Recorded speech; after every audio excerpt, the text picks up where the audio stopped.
Thanks for staying tuned on Afrique Media, your Pan-African channel. Our aim in our program is to bring to you the various videos that aroused emotions and reactions. To start with, let's make a step into the past with the electoral crisis which shook Côte d'Ivoire. We have a vision of two states and two governments. No one ready to step down. Take a look. Il n'y a pas grand monde pour profiter de la piscine de l'hôtel du Golfe d'Abidjan. Dès l'entrée, l'ambiance n'invite d'ailleurs pas à la détente. Depuis le second tour, le QG d'Alassane Ouattara a pris des allures de camp retranché, gardé nuit et jour par les blindés de l'ONU et ses casques bleus. Bonjour mesdames, messieurs. À l'intérieur, l'homme donné vainqueur par la commission électorale indépendante et soutenu par la communauté internationale appelle son adversaire Laurent Gbagbo à lui rendre le pouvoir. Le hall, lui, ne désemplit pas. Soutien, militants, courtisans, tous s'y retrouvent en attendant un déménagement dont ils ne doutent pas. Ce n'est pas un palais présidentiel, mais la situation nous l'oblige. Et on espère bien que dans quelques jours, les choses vont rentrer dans l'ordre et le président de la République va retrouver son vrai palais. La vie des gens sont menacées dans les rues. Si c'est au Golfe ici, ta vie est en sécurité. Les ministres nommés par Alassane Ouattara se sont eux aussi installés ici, suivis par leurs fonctionnaires. Une autre république à l'hôtel, la situation pourrait être appelée à durer. Nous ne pouvons pas faire des bras de fer avec des gens qui ont envie de verser du sang. Nous voulons avoir les mains propres, nous ne voulons pas verser du sang, donc nous allons tout doucement. Dans l'autre camp, celui de Laurent Gbagbo, les choses suivent leur cours, comme dans un monde parallèle.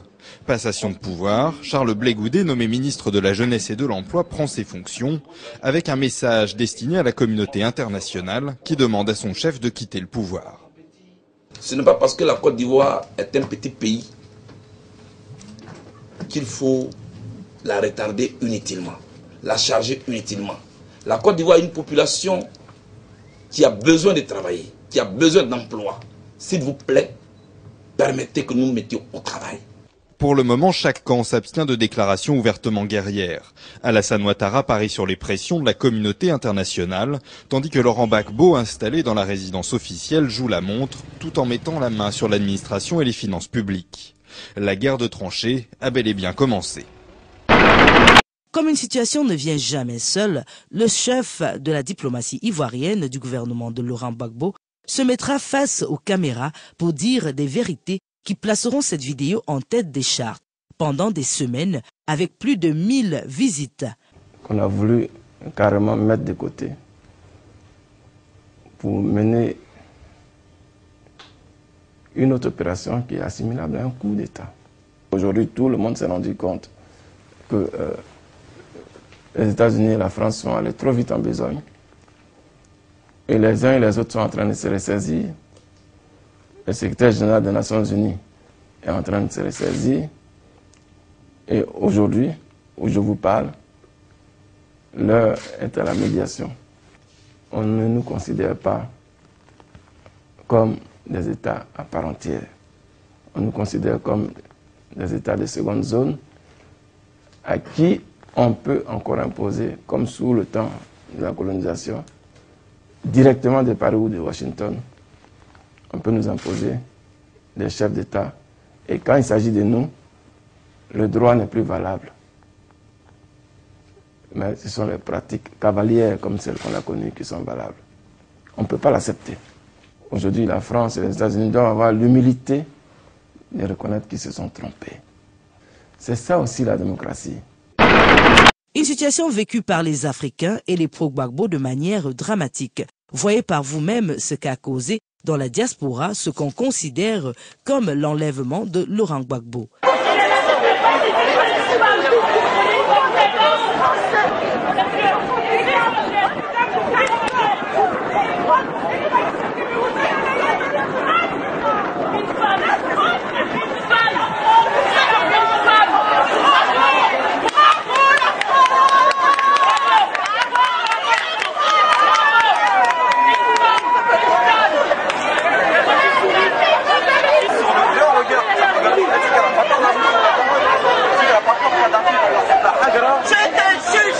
Oui.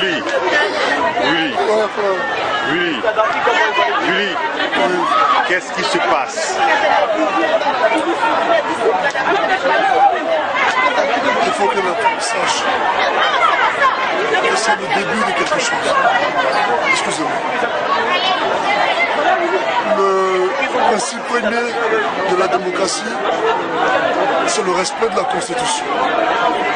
Et c'est ce qui nous a guidés dans cette lutte jusqu'à ce jour. Au nom de ce même principe, nous constatons une vacance de pouvoir. Et la Constitution, comme la vacance de pouvoir, par des dispositions qui font du président de l'Assemblée nationale le président intérimaire. Nous passons donc qu'au jour d'aujourd'hui, son Excellence Mamadou Koulibaly est le président intérimaire de la Côte d'Ivoire.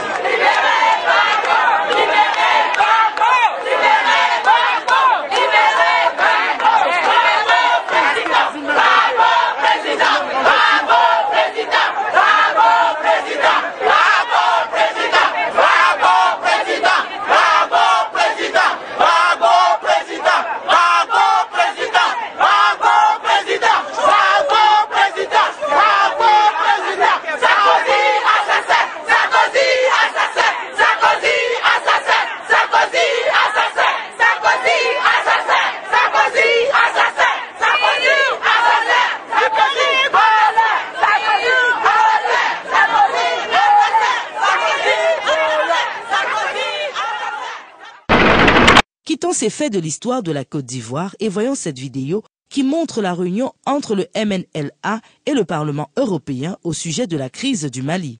On y voit des membres du MNLA refuter toute association avec les islamistes au nord Mali et ils restent catégoriques pour la non-division du Mali.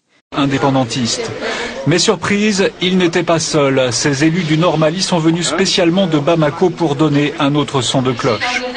Zakiatou Ouellet Alatine, ancienne ministre malienne et membre du MNLA, est d'abord revenue sur la longue histoire d'oppression du peuple touareg. En réponse, la députée de Bourem lui a rappelé qu'au cours des précédentes rébellions, toutes les communautés ont été meurtries. Moi, je pense que si chacun doit dire, comme Assadine l'a dit, ce qu'il a subi dans sa chair, on ne va pas s'en sortir. Aujourd'hui, on est dans une situation où tout le monde a mal. Pour les représentants du MNLA venus de Mauritanie, il s'agissait surtout de montrer le caractère laïque et démocratique de leur mouvement.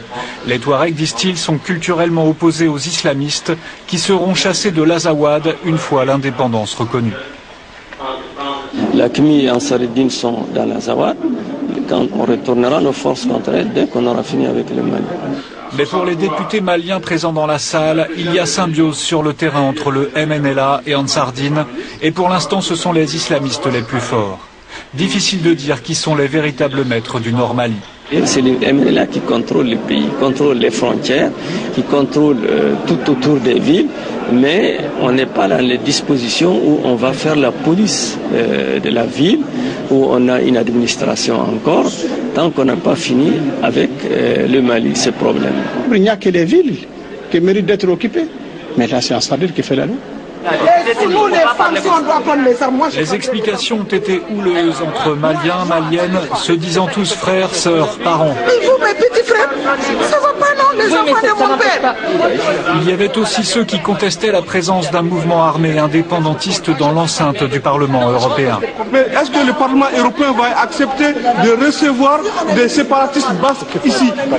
Mais comme l'a rappelé un élu vert, c'était la première fois que rebelles du MNLA et élus maliens engageaient un dialogue depuis l'offensive Touareg au Nord Mali. L'ex-ministre de l'administration territoriale togolaise, Pascal Bodjona, interpellé à son domicile le 1er septembre 2012, il est inculpé pour complicité d'escroquerie dans une histoire d'arnaque à la nigériane de 48 millions de dollars à un homme d'affaires des Émirats arabes. Cela le 12 septembre qui suivait son arrestation. Un personnage très controversé qui a créé le buzz sur le web lors de son passage sur une chaîne de télévision de la place togolaise. Regardez par vous-même. Vous l'avez fait, peut-être vous n'étiez pas au gouvernement. Vous y étiez. Oui. Mais c'est ça, je vous dis que... Le ministre là où il était. Je vous dis que est-ce que le chef du gouvernement d'alors a mis ça dans sa préoccupation? On va y aller lundi. Je vous en prie, on commence à faire ce débat. Il faut rappeler les faits. S'il vous plaît, voilà, laissez-la parler. On va pas y aller dans la confusion. Je n'ai pas encore fini. Oui, ah bon. Madame, je vous en prie, ne lui coupez pas la parole parce que vous aurez largement le temps de parler aussi. Et ne vous interrompez pas. Cette façon de pouvoir prendre les gens au mot et interpréter ce qu'ils n'ont pas dit ne relève pas. Laissez-les finir, laissez chacun aller au bout de ses idées. Intelligent et respectueux.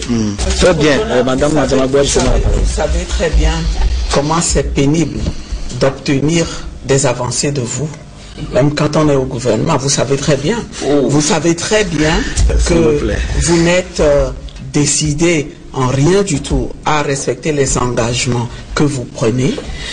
Si vous l'aviez été, vous n'auriez pas conduit le dialogue ou ces dialogues que vous avez initiés de manière à nous retrouver à quelques mois des élections dans une situation où les réformes qui auraient dû être mises en œuvre depuis 2007 n'ont pas du tout pris corps. Et c'est vous-même, monsieur le ministre de l'administration territoriale, vous étiez en ce moment ministre d'État quand vous l'aviez reconnu.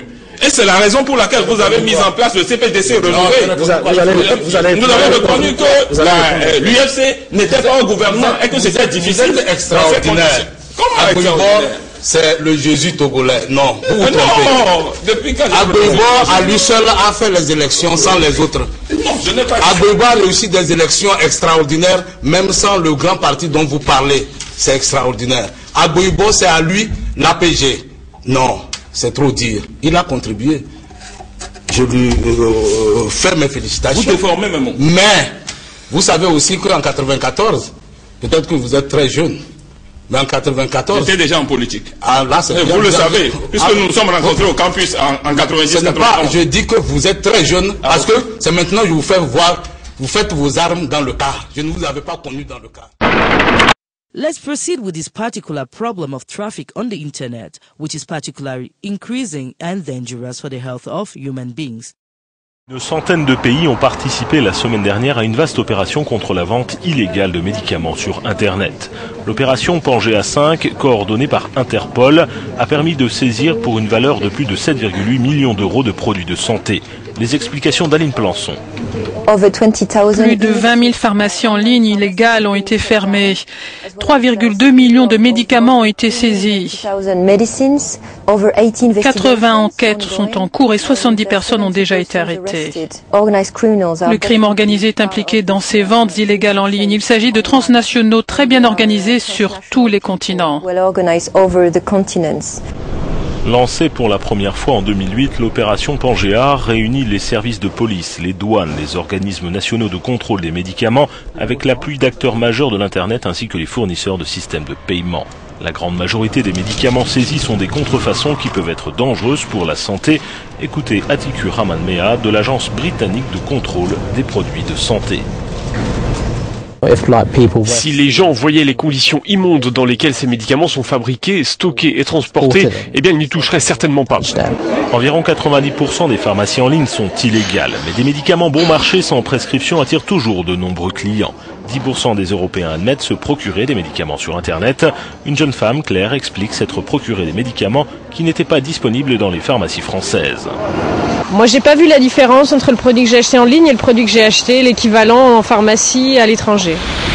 Mais pour Interpol, Claire a eu de la chance.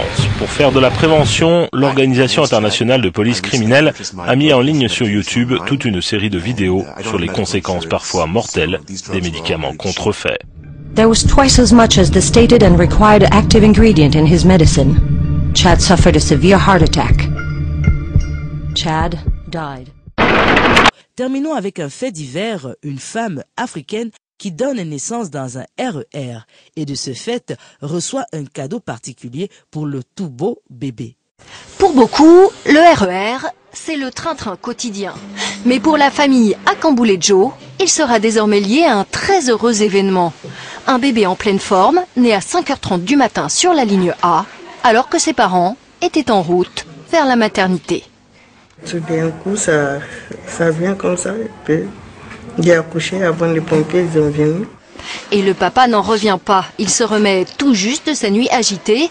Vers 5 heures du matin, à hauteur de Houille, sa femme commence à accoucher de leur 3e enfant dans le RER. Il prévient aussitôt le conducteur. Le train est arrêté, les pompiers appelés, mais à l'intérieur du wagon, tout se passe très vite. Il y a des filles qui ont venu nous donner un coup de main et l'autre a dit « Ah, je peux vous aider, monsieur ?» J'ai dit « Bien sûr, madame, je ne sais pas comment faire. » Ça, elle est venue, elle a tapé enfant 4-5 fois, elle a commencé de pleurer. Elle dit « Ouais, ça y est, ça va. » Après une entrée dans la vie remarquée, direction la maternité. Et comme premier cadeau de naissance, l'enfant a reçu un précieux sésame. Il pourra voyager gratuitement en région parisienne jusqu'à ses 18 ans. That's all for today. Thanks for watching our programs on Afrique Media. And keep in mind that more is still to come. Take care.